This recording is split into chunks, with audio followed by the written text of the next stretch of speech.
하나님을 찬양하라. 나의 생전에 여호와를 찬양하며 나의 평생에 내 하나님을 찬송하리로다.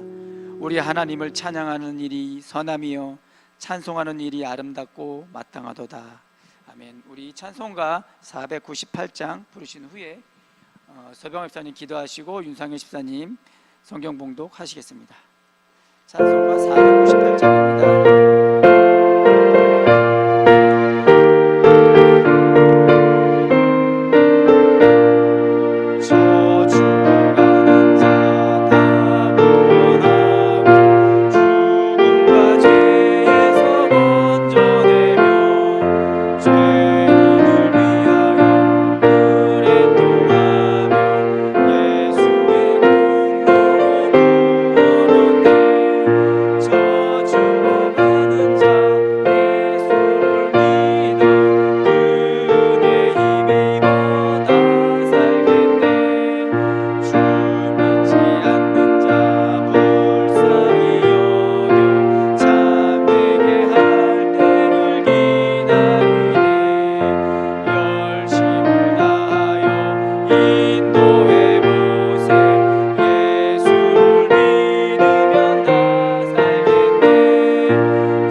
기도드리겠습니다. 살아계신 하나님, 우리는 하나님의 자녀입니다. 하나님의 사랑으로 하나님의 자녀가 되는 특권을 주셔서 하나님을 아바 아버지라 부를 수 있는 자격을 주신 하나님 너무나 감사합니다. 우리의 모든 것을 아시는 주님, 우리의 작은 생각과 마음 중심을 보시는 하나님 앞에 두렵고 떨리는 마음으로 나아갑니다.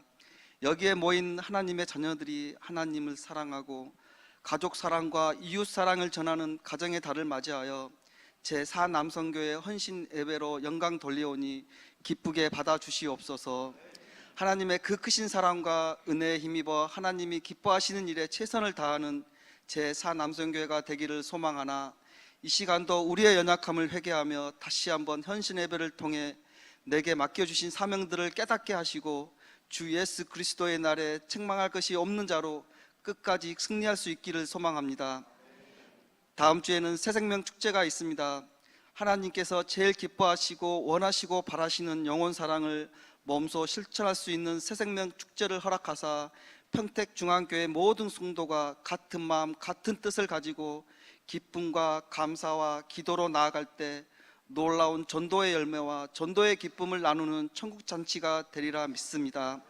한 사람이 한 영혼을 구원의 길로 인도하게 하옵소서. 오늘도 우리를 위해 세우신 목사님께 하나님의 지혜와 능력으로 함께 하셔서 하나님의 진리의 말씀을 전하시는데 부족함이 없게 하옵소서. 듣는 우리에게는 말씀을 통해 하나님의 마음을 알게 하시고 깨닫게 하셔서 삶 속에서 예수님의 사랑과 십자가의 능력을 전한 자가 되게 하소서. 이 모든 말씀 살아계신 예수 그리스도의 이름으로 기도합니다.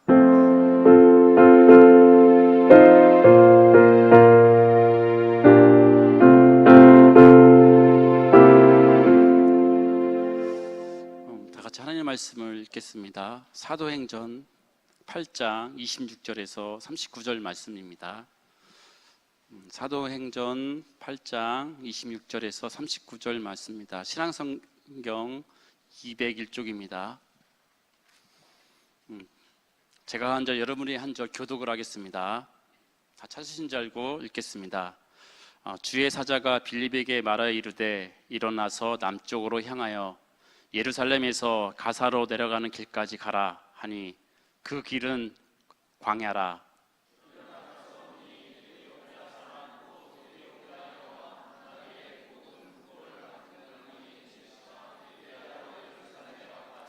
돌아가는데 수레를 타고 선지자 이사야의 글을 읽더라.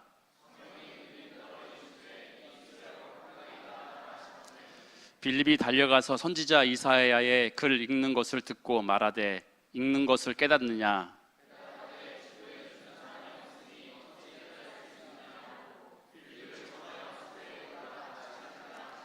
읽는 성경 구조는 이것이니 일러스되 그가 조살자에게로 가는 양과 같이 끌려갔고 털 깎는 자 앞에 있는 어린 양이 조용함과 같이 그의 입을 열지 아니하였도다.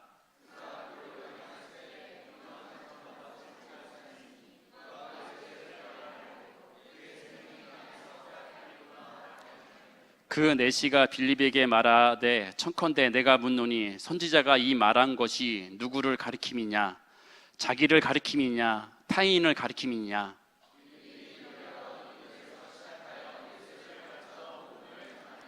길 가다가 물 있는 곳에 이르러 그 내시가 말하되 보라 물이 있으니 내가 세례를 받음에 무슨 거리낌이 있느냐?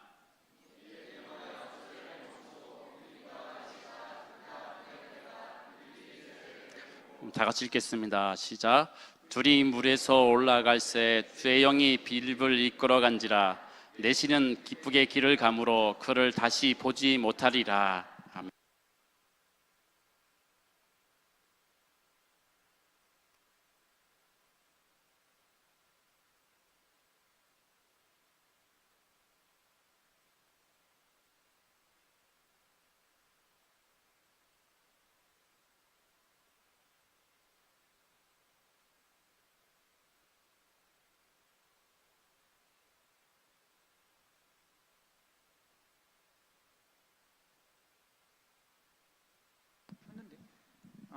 잘 들리시나요? 예. 근데 그래서 요번에 저희 그 남성교회 특성할 때 그 각 가정에 내무부 장관님들이 다 계실 거예요. 그래서 그분들 같이 모시고 특성하도록 하겠습니다. 나와주세요.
아, 이거 덥습니다. 아이고 참. 자, 이 시간에는 목사님 나오셔서 말씀 전하시겠습니다.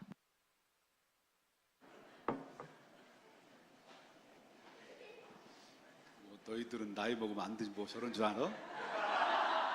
너희들 마음에 이렇게 돼봐 다 돼 이렇게. 기도하겠습니다. 거룩하신 하나님 주님의 은혜를 감사합니다. 우리 제4 남선교회 가정의 달을 맞이해서 부부가 함께 찬양으로 율동으로 영광 돌렸습니다. 하나님께서 우리 사 남선교회가 하나님 이분들이 디딤돌의 역할을 통해서 사 남선교회가 날마다 부흥되고 가정이 행복해질 수 있도록 인도해 주옵소서. 하나님 박재민 감사 예물을 하나님 앞에 드렸으며 이규호 11조 드렸으며 조화에 감사 예물을 드렸습니다. 하나님께서 드려지는 예물과 저들의 마음을 기뻐 받아주시옵고 하나님 복의 형통으로 축복해 주셔서 날마다 새로운 은혜로 날마다 위로부터 공급받아서 저들이 하는 일들마다 주의 기쁘신 뜻대로 이루게 하여 주옵소서. 말씀 듣습니다. 들려주시는 말씀 우리가 도전받고 그 말씀대로 준행하여 하나님 앞에 영광스러운 그런 축복의 열매를 맛볼 수 있도록 은혜를 허락하여 주옵소서. 예수님의 이름으로 기도 올리옵나이다. 아멘. 할렐루야. 우리 좌우 옆분과 인사 나눕시다. 사랑하고 축복합니다.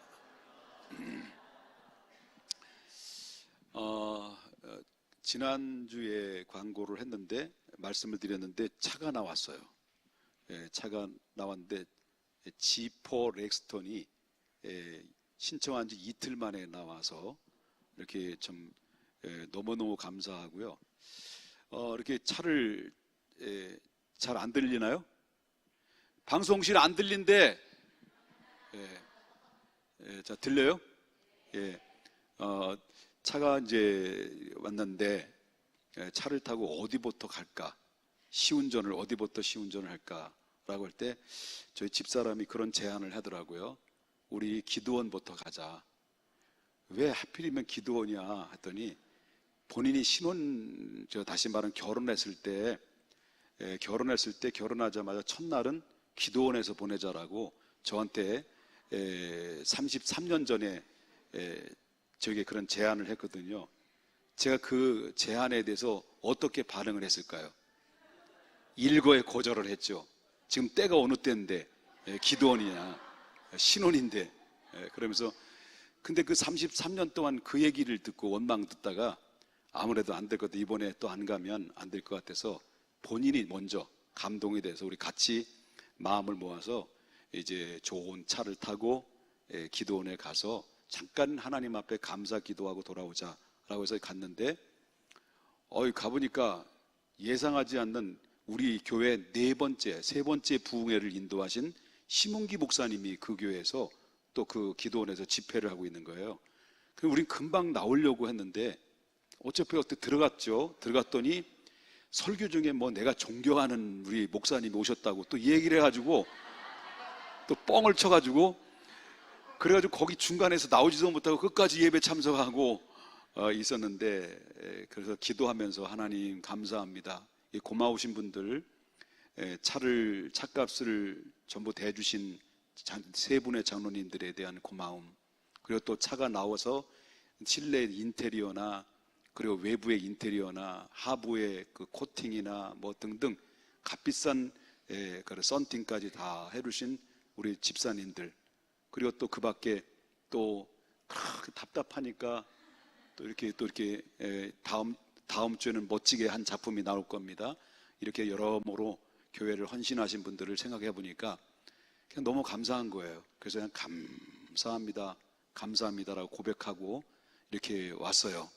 너무너무 다시 한번 이 자리에 빌어서 내가 어떤 차를 타느냐가 중요한 것이 아니라 그 기쁨보다는 또 이렇게 저희 여러분들이 마음을 모아주셔서 또 이렇게 14년 동안 차를 탔으니까 30년 됐으니까 이렇게 새로운 차를 타고 다니시오라고 위로의 사랑의 손길로 이렇게 협력해 주신 장로님들과 집사님들과 그리고 또 여러 보이지 않는 가운데서 헌신하신 우리 모든 분들이 그냥 그저 고맙고 감사를 따릅니다라고 하는 것이고요.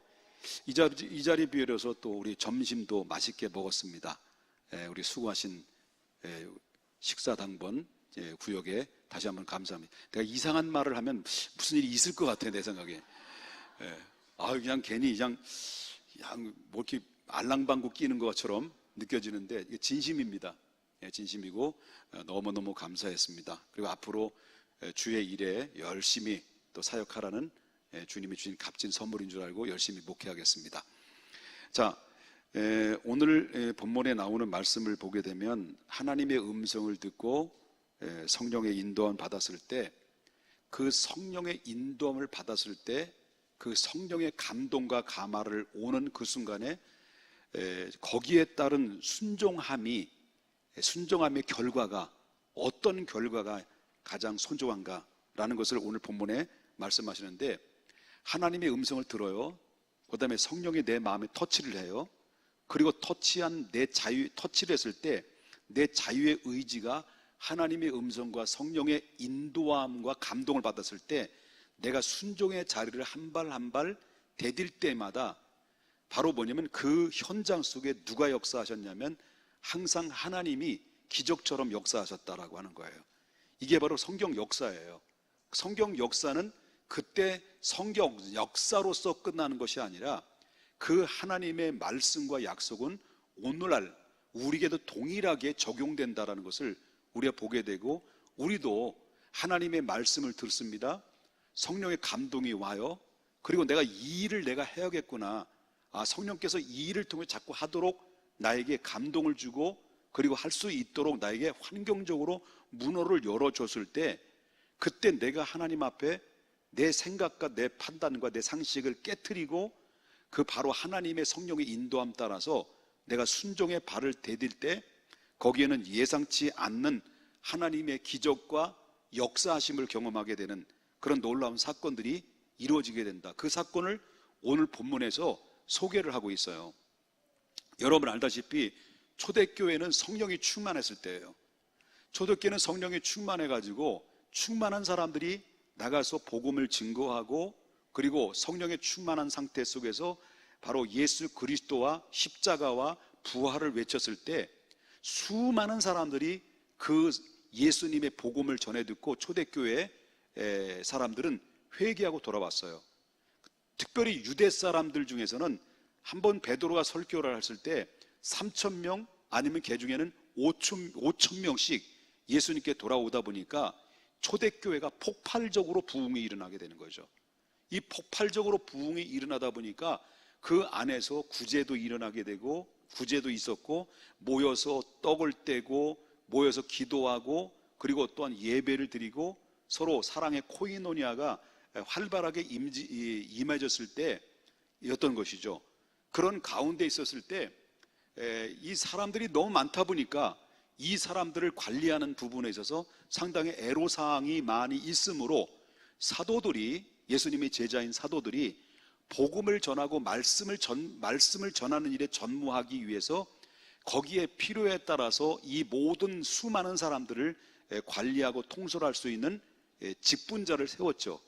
그 직분자를 세운 것이 7 집사님들을 바로 세운 거예요. 그 7 집사님 중에서 대표적으로 수많은 집사님들이, 그 중에 뭐 집사님이 자격증을 가지고 있는 사람들이 많이 있지만 그 안에서 정말 최고의 자격이 부여된 사람들, 지혜와 성령이 충만하고 날마다 하나님의 말씀에 사로잡히는 그런 믿음의 아주 정말 출출한 그런 믿음의 사람들을 7명을 선택을 해서 안수를 하여 기도를 하죠. 그 중에 대표적인 인물이 누구냐면 바로 스데반 집사님이 그 안에 속해 있죠. 그래서 이 성령이 충만한 사람들이 7명이 세워지고 나서 그 두 사람이 대표적으로 꼽는다고 한다면 한 사람은 스데반 집사님이고 또 한 사람은 빌립 집사님입니다. 바로 이 사람은 성령에 충만하고 말씀에 충만하고 기도에 충만하다 보니까 바로 이들이 교회 관리하고 교회에서 행정적인 일이나 그런 업무적인 일을 감당하려고 했더니 이 사람은 그 일들을 그만두고 그냥 박차고 나간 거예요. 나가서 스데반 집사님은 유대인들의 대상으로 복음을 증거하게 됐고, 그 다음에 빌립 집사님은 사마리아 성으로 들어갑니다. 사마리아는 여러분 알다시피 유대인의 이외에 소위 말한다면 이방인입니다.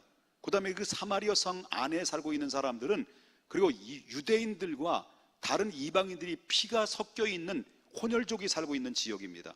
그렇기 때문에 이스라엘 백성들이 볼 때는 이 사마리아 사람들을 개같이 여길 만큼 사마리아 사람들을 상대를 하지 않았던 상황이었어요. 그런데 이렇게 빌립 집사님이 성령에 충만한 가운데 이 사마리아 성으로 들어가서 예수 그리스도의 복음을 증거하죠.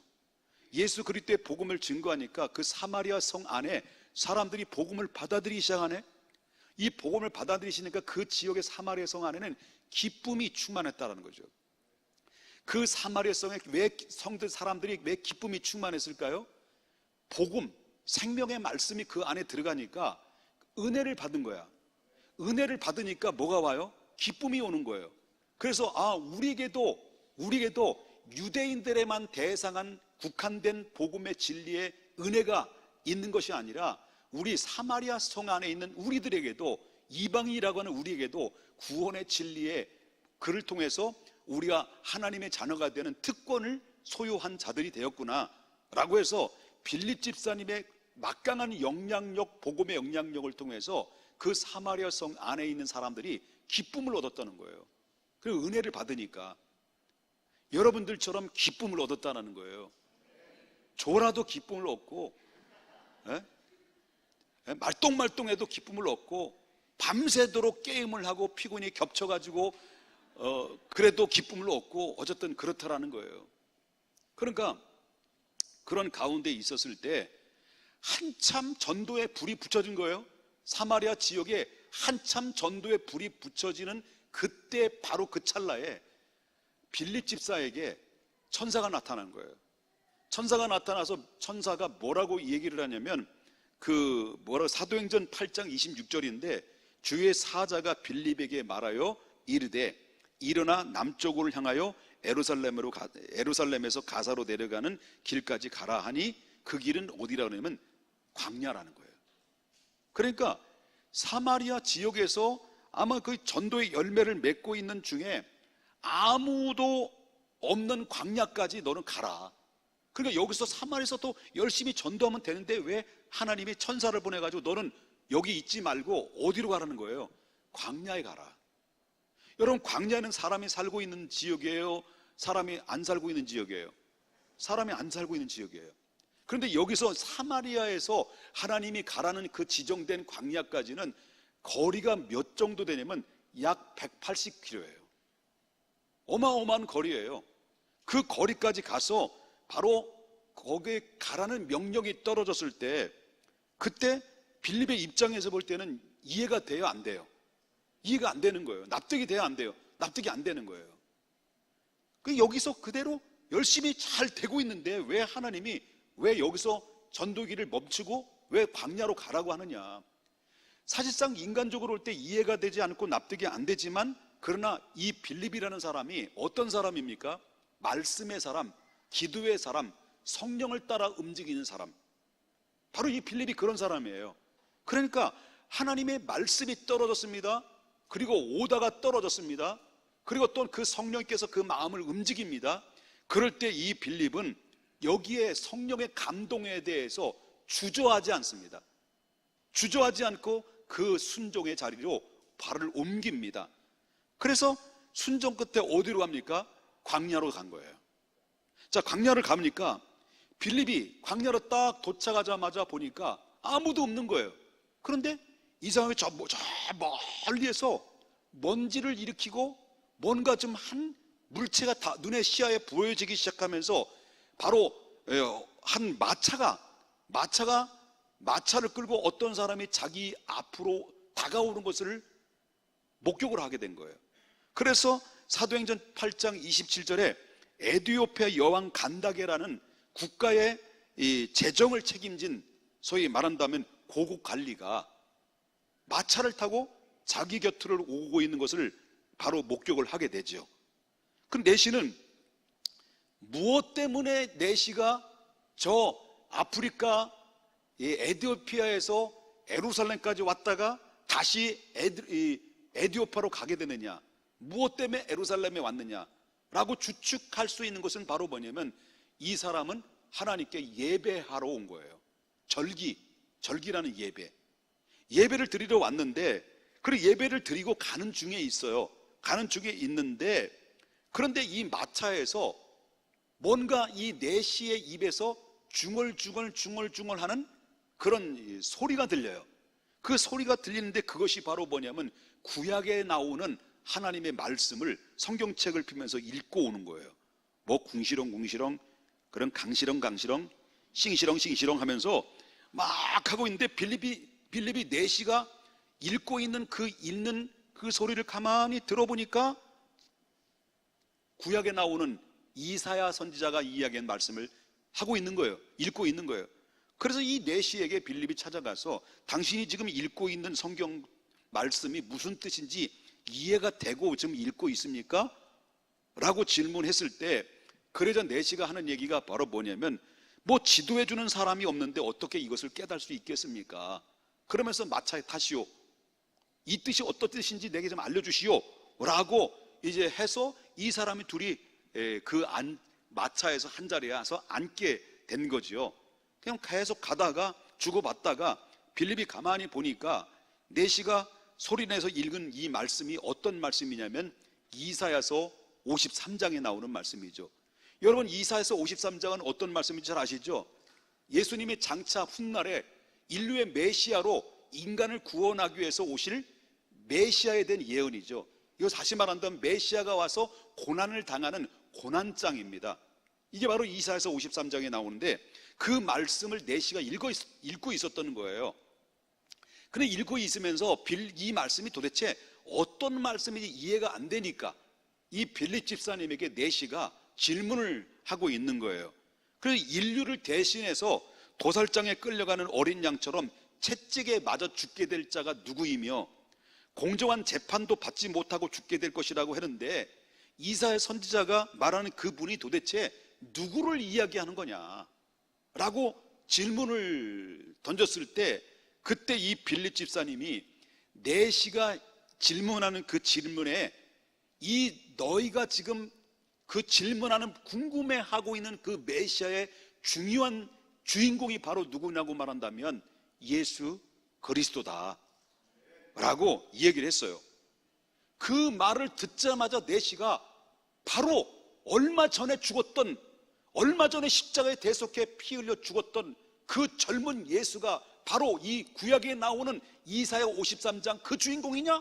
맞다 라고 하면서 그때 그 빌립의 설명을 듣고 그 순간 성령께서 그 빌립 내시의 마음을 열어서 눈을 뜨게 한 거예요. 아, 그분이었구나. 여태까지 숙제가 풀리지 않았고 구약에서 이야기하는 그 의미가 어떤 의미인지, 이사야 나오는 그 말씀의 실체의 주인공이 누군지, 메시아의 주인공이 누군지를 몰랐는데, 이 예수가 얼마 전에 죽었던 그 예수가 도살장에 끌려가는 어린 양처럼 십자가의 대속에 피 흘려 죽으시고, 그리고 또한 정말로 제대로 판결도 받지 못하게 억울하게 죽으셨던 그분이 메시아였구나. 그러면서 그의 내시의 눈이 열리기 시작해요.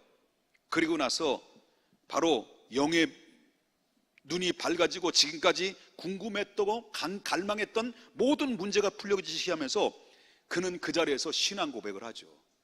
여러분이 신앙 고백한 것처럼 예수님이 누구라고? 살아계신 하나님이라고. 더 이상 의심할 필요가 있다 없다? 없다. 그러니까 내게 지나가 보니까 내가가 있어서 나를 세례를 줘라. 그 세례를 받았어요.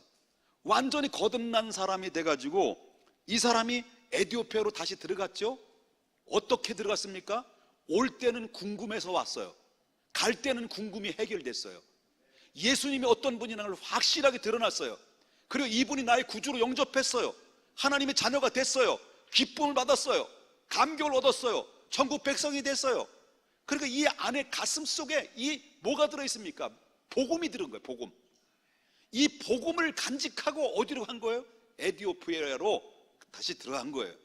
들어가서 에디오피아에 들어가면 그 가정이 있을 거잖아요. 내시의 가정이 있을 거죠. 가정 안에는 수많은 종들이 이미 관직이 높은 관리자이기 때문에 종들이 많이 있을 것이고 식솔들이 많이 있을 것인데 그 가정의 식구들이 다 구원을 받고, 여러분 그 국가의 모든 재정을 담당하고 있는 이 내시가 그 나라의 영향력을 가지고 있는 왕의 오른팔 역할을 하는 사람이 예수를 믿으니 그 에디오피아라는 이 지역 안에도 복음이 들어간 거예요.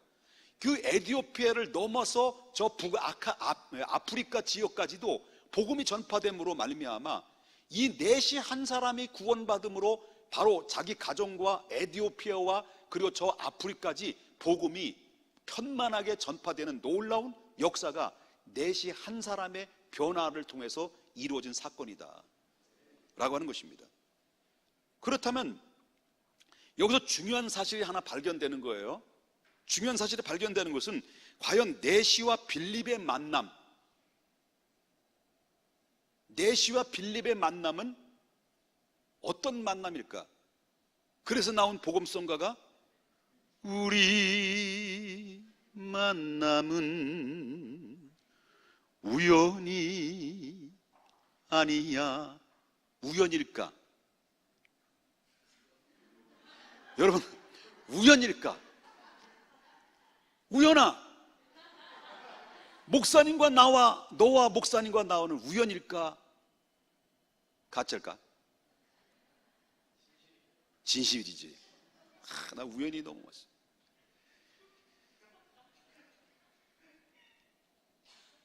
바로 뭐냐면 내시와 빌립의 만남은 우연일까? 하나님의 섭리일까? 섭리예요. 우연히 하고 김 목사하고 만남도 우연일까? 섭리일까? 섭리예요. 우연아, 너하고 나하고 만남은 헤어질 수 없는 만남이야. 너하고 나하고 사귀고 있어 지금. 사랑한다. 우연아.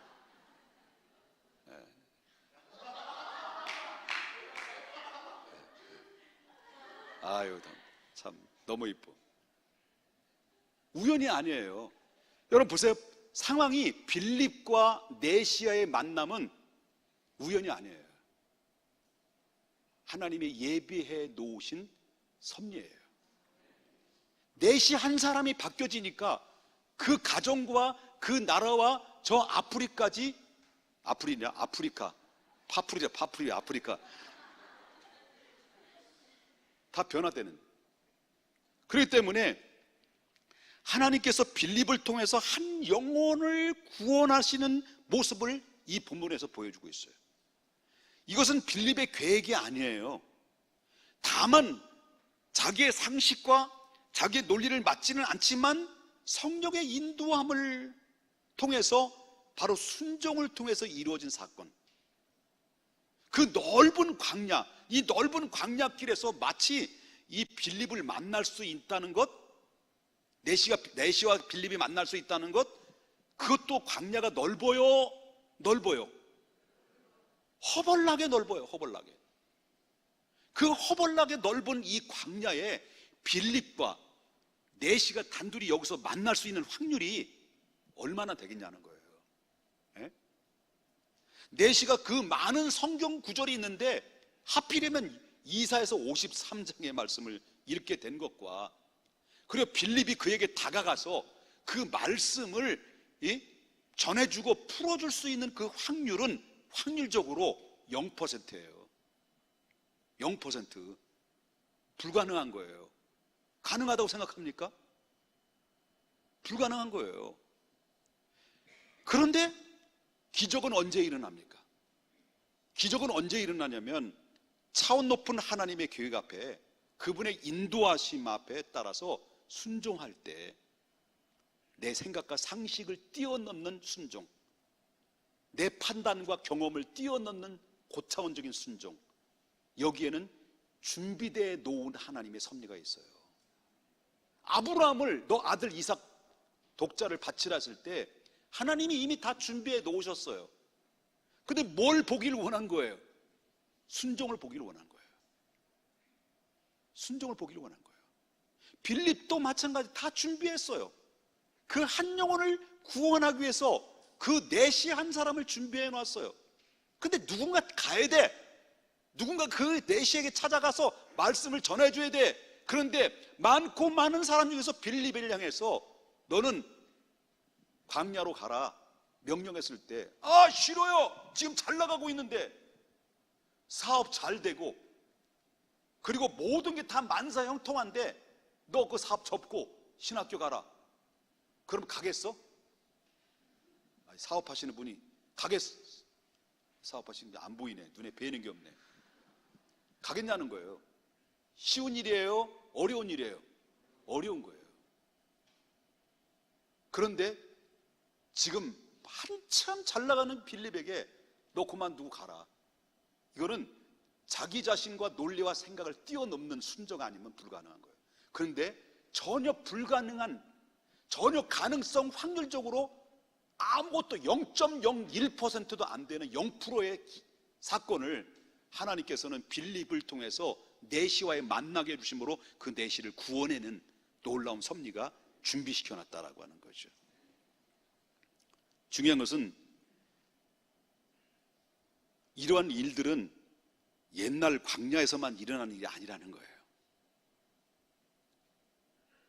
옛날 광야에서만 일어나는 사건이 아니라는 거예요. 여러분 믿으세요? 오늘날에도 그대로 적용되는 거예요.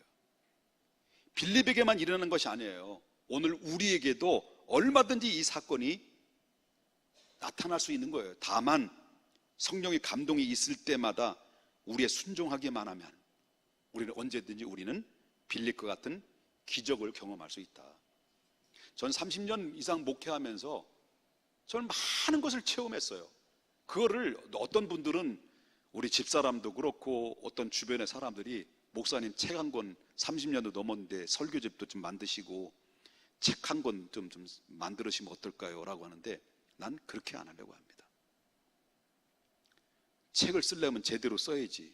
책 중에 최고의 책은 성경인데, 그것도 제가 지극히 겸손하다는 것을 지금 얘기하고 있는 거예요. 지금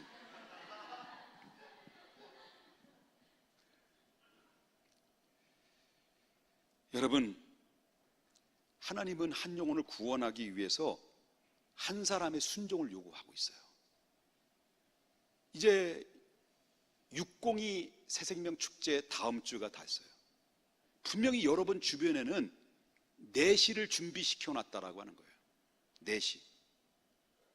그 한 사람이 변화되면 그 한 사람의 까닭에 그 어마어마한 그런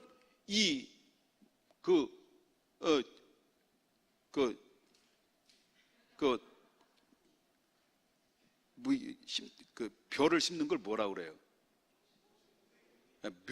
묘목이죠, 묘목. 한번 땡기면 같이 딸려 나오는 걸 뭐라 그래? 난 모르겠어요.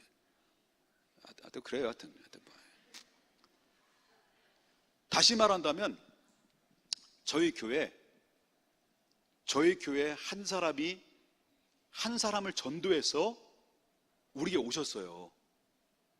그 전도한 사람은 이제 우리에게로 떠났어. 근데 그 전도를 받은 사람은 지금까지 우리 교회에 존속하고 있어. 그분은 누구라고 얘기하지 않아. 근데 그분이 지금 또 교회에서 얼마나 많은 그런 주의 일을 하고 은혜를 받아서 은혜 생활을 하는지 몰라. 그러니까 비록 내가 전도한 그 한 사람이 어떻게 가볍게 여겨지는지 모르지만 그 한 사람이 변화되면 그 한 사람 때문에 그 가정과 그 주변과 지역이 사는 놀라운 역사들이 있다라는 거예요. 그것이 바로 하나님이 예배해 놓으신 내시가 우리 주변에 그 영향력 있는 사람이 앞으로 지금은 보잘것없어 보이는지 모르지만 앞으로 어마어마한 영향력을 끼칠 수 있는 사람이 내 주변에 준비되어 있을 때 그 준비된 영혼을 구원하기까지는 누군가가 순종해야 된다는 것이죠. 순종해야 될 요구사항 앞에 여러분이 저가 빌립이 되자는 거예요. 빌립. 믿습니까? 빌립이 되자. 하나님 누구든지 자녀 삼고 선택하고 예배에 놓으셨는데 그것 때문에 아들까지 주셨어요. 그리고 한 사람의 한 영혼을 구원하기까지는 한 사람의 순종이 필요한 것처럼 한 사람이 우리가 되기를 원해요. 우리가. 그래서 제4 남선교회뿐만 아니라 이 헌신 예배의 기점을 통해서 내가 주님 오실 그날 때까지 정말 하나님의 기쁨과 하나님의 소원은 영혼 구원인데, 저와 여러분이 한 사람 한 사람을 소중히 여기고 영혼 구원의 복음의 메시지를 전해서 나를 통해서 예수 믿고 거듭나서 새로운 생명이 싹이 트게 되고 교회 안에서 많은 영향력 있는 영적인 사람이 이 사람들 통해서 이루어진다고 한다면, 여러분, 하나님의 기쁨뿐만 아니라 나에게도 그게 면류관이 된다는 거죠. 그래서 내가 전도한 사람이 5명이 있어요. 5명인데 5명이 다 죽었어. 내가 전도한 사람이. 나만 살았어. 근데 죽었는데 맨 마지막에 5명 다 보내고 내가 마지막으로 죽었어. 그럼 5명이 다 예수님을 제대로, 나 때문에 제대로 믿었어? 그럼 이 사람들은 어디로 갔을까? 천국에 갔겠죠. 맨 마지막에 내가 죽었어. 나는 어디로 갔을까? 지옥 갔지요. 그거예요? 천국 갔지요. 천국에 딱 가보니까 이 5명이 천국에 있는 거예요. 그러면 반가워가지고 5명이 먼저 가 있었던 이 5명이, 나 때문에 구원받은 사람이 5명이, 오, 집사님! 그러면서 너무 반가워가지고 막 할 때, 그때 바울이 뭐라고 말하냐? 너희들은 내가 전도해서 구원받고 천국 간 너희들이 나의 면류관이다. 그것이 내 면류관이 된다니까요. 한 사람이 옳은 대로 데려오는 자에게는 하늘의 별처럼 빛나는 거성이 된다는 약속을 주셨어요. 이게 하나님 약속이에요.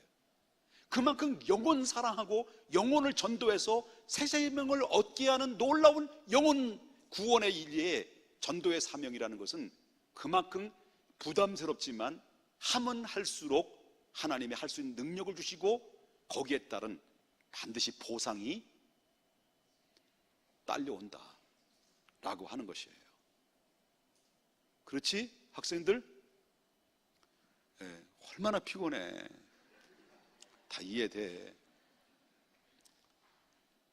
너희들은 옛날 안 그랬어? 다 졸았지. 지금도 돌고 도는 막 돌지. 우리 청년들 박수 한번 칩시다. 그리고 청년들은 자리가 요 맨 앞에 자리를까지 여기까지 앉아야 돼. 여기. 민혁이 형제도 알았지? 잘생긴 사람은 맨 앞에 앉는 거야. 우연히도 그렇고. 그래서